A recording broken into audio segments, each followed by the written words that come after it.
Keren nih, Bang Sidik nih. Thank you, Bang. Iya, nggak malu nyari nafkah dengan nama besarnya. Masa bodoh teuing. Iya. Masa bodoh teuing, gengsi. Buang jauh-jauh. Bang jauh-jauh Bang ya, nggak makan kalau malu di gengsi ya. Dulu, wajah ini sering muncul di layar kaca setiap malam. Bintang FTV, pemeran utama, dibayar 7-10 juta rupiah per judul, 3-4 judul sebulan. Artinya, 40 juta rupiah sebulan hanya dari akting. Tapi jika Anda berjalan di pinggir jalan Jakarta hari ini, Anda akan melihat pria yang sama. Bukan lagi di depan kamera, bukan lagi membaca skrip, melainkan berjualan cilok, Rp1.000 per butir.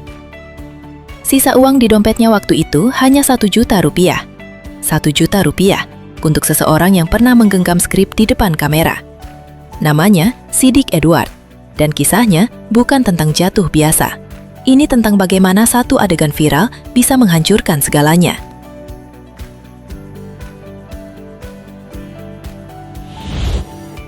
Sidik Edward lahir di Jakarta pada 22 Maret 1997. Ia memulai karir di dunia hiburan sejak usia belasan tahun dan dikenal publik lewat berbagai judul FTV serta sinetron yang sempat menghiasi layar televisi Indonesia. Wajahnya yang natural saat berakting membuat namanya cukup melekat di ingatan para penonton. Di masa kejayaannya, Sidik cukup sering berpindah dari satu lokasi syuting ke lokasi syuting lainnya.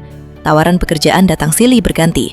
Hidup sebagai seorang artis terasa stabil, bahkan menjanjikan. Namun ada satu hal yang jarang diketahui penonton. Dunia hiburan tidak selalu memberikan kepastian. Seorang aktor lepas tidak memiliki gaji tetap. Tidak ada jaminan pendapatan setiap bulan. Semuanya bergantung pada satu hal, apakah tawaran pekerjaan masih datang atau tidak. Dan perlahan, situasi itu mulai berubah menjadi mimpi buruk. Semuanya bermula ketika pandemi menghantam dunia hiburan. Job syuting yang biasanya rutin, tiba-tiba menghilang. Tidak ada panggilan, tidak ada jadwal, tidak ada kepastian. Sidik mengaku sempat menganggur lebih dari 1 bulan. Hari-harinya terasa panjang, sementara kebutuhan keluarga tetap berjalan. Uang yang selama ini menjadi pegangan perlahan habis, hingga akhirnya ia hanya memegang selembar uang Rp10.000. Sementara di rumah, ada istri dan 2 anak yang harus tetap makan. Di titik itu, muncul pertanyaan besar dalam pikirannya. Apakah dirinya sudah tidak dibutuhkan lagi oleh industri? Apakah karirnya benar-benar telah berakhir? Bahkan ada yang mengaitkan sepinya pekerjaan dengan jumlah pengikutnya di media sosial, sesuatu yang sebenarnya berada di luar kendalinya sebagai seorang aktor. Namun di titik terendah itu, Sidik mengambil keputusan besar. Ia mengesampingkan gengsi, duduk bersama istrinya Dea Salsabila Amira, dan mencari jalan keluar. Bukan sesuatu yang mewah, bukan bisnis besar, tetapi sesuatu yang bisa langsung menghasilkan. Berjualan cilok. Gak malu gitu ya? Enggak lah. Hah? Ngapain malu? Ya kalau artis bro. Artis itu juga manusia. Enggak. Dengan modal hanya Rp300.000 dan sebuah gerobak pinjaman dari temannya, Sidik memulai kehidupan baru. Dulu ia berdiri di depan kamera. Sekarang, ia berdiri di pinggir jalan. Dulu membawa skrip, kini membawa panci kuah dan tusukan cilok. Bersama istri dan anak-anaknya. Hari pertama berjualan, hasilnya hanya Rp50.000. Tetapi Sidik tetap bertahan. Karena baginya, pekerjaan halal bukan sesuatu yang memalukan. Perlahan, usaha itu mulai berkembang. Ia mampu menjual ribuan butir cilok setiap hari, berpindah-pindah kawasan, menghadapi panas, menghadapi hujan, dan menghadapi pandangan orang-orang. Namun perjuangan itu belum selesai. Suatu hari, hujan deras datang ketika ia membawa banyak dagangan.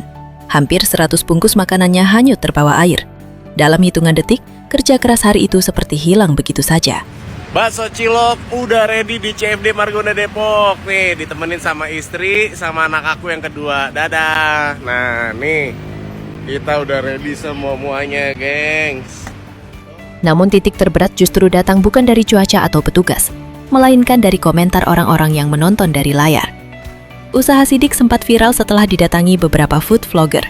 Di salah satu stasiun TV, ia sempat bercerita bahwa ada yang mengulas dengan jujur, namun tetap membawakannya dengan nyaman. Tapi ada pula yang caranya terkesan menghakimi, membuat banyak orang menilai buruk dagangannya hanya dari cara penyampaian sang vlogger. Pura-pura, kalau nggak salah pura-pura enak ya. Siap. Tapi Sidik sama istri sih di situ nanggepinnya ya mungkin ini namanya jalan cobaan ya kan. Terus kita terima aja sih masukan sama sarannya. Dampaknya nyata dan menyakitkan. Penjualan yang mulai ramai tiba-tiba anjlok drastis, seolah kerja keras berbulan-bulan runtuh hanya karena satu video ulasan yang kurang mengenakan. Sidik mengaku senang dengan kejujuran para vlogger. Tapi cara penyampaian yang kasar itu ikut membawa dampak buruk bagi usahanya. Di titik ini banyak orang mungkin akan menyerah, tapi Sidik memilih hal sebaliknya. Ia dan istrinya kembali turun langsung ke jalan, menjemput pembeli dengan caranya sendiri, tanpa lagi terlalu bergantung pada penjualan daring yang ternyata tak semudah bayangannya.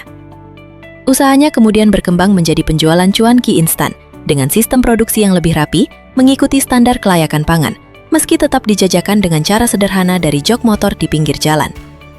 Setiap hari, ia membawa ratusan bungkus dagangan dari rumahnya di kawasan Jakarta Selatan dan Depok, dan tetap rutin melakukan siaran langsung di media sosial untuk menjangkau lebih banyak pembeli. Masa iya? Nggak ada yang mau beli bakso cilok seenak dan semurah ini?